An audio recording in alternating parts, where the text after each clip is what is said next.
Ito po ay katanungan ng ating mamamayan para kay Candidate Bitoy. Kayo po ba ay empleyado ng LTO? Kasi po bakit ang mga nahuhuli ng LTO na mga plaka ng sasakyan ay sa iyo pinakukuha ng mga nahuhuli? Ako po ay hindi empleyado ng LTO. At ako po ay hindi rin nagsasabi niyan na dalhin yan sa akin at wala po akong karapatan na gawin yan.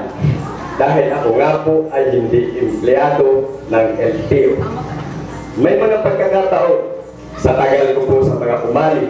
13 taon ako sa mga umali, nakatiwala po ng lahat. May mga pagkakataon po na nalapit sa inyong lingkod, kahit hindi ngayong eleksyon, kahit noon pa po mga nakaraan. At kung tumutulong po tayo at nagsasabi na kapag may lumalapit sa atin, ang ating lang po sinasabi, kung ito po'y tama sa batas, hindi kayo pulurong, hindi kayo out of line, kayo'y may lisensya, tayo po'y makikiusap, at ito po'y malaking tulong sa mga nahuhuli.